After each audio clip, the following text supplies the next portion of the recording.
జై శ్రీమన్నారాయణ.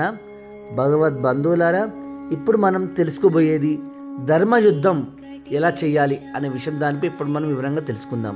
భారతీయ ఇతిహాసాలలో చెప్పే ధర్మయుద్ధం నైతిక సూత్రాలకు కట్టుబడి ఉండటం, పోరాడటం. ఆధునిక జీవితంలో అన్యాయానికి వ్యతిరేకంగా నైతికంగా శాంతియుతంగా నిలబడటం.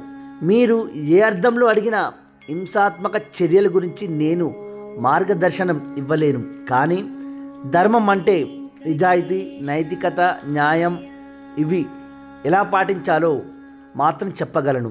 ఆధునిక సందర్భంలో ధర్మయుద్ధం అంటే ఇది ఎన్ని విధాలుగా ఉంటుందో ఇప్పుడు మనం చూద్దాం. సత్యాన్ని నిలబెట్టడం, అన్యాయం, మోసం, అవినీతి వంటి వాటికి సహకరించకపోవటం, నిజం చెప్పడం, సాక్ష్యాలు ఉంటే వాటిని న్యాయపరమైన మార్గంలో ఉపయోగించడం.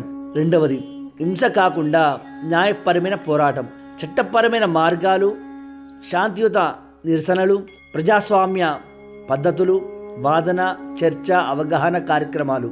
మూడవది, ధర్మయుక్తంగా వ్యవహరించడం. మన చర్యలు ఇతరులకు హాని కలిగించకూడదు. కోపం, ప్రతీకారం, ద్వేషం కాదు. న్యాయం, సమానత్వం, కరుణ ఉండాలి. నాలుగవది, స్వయ నియంత్రణ.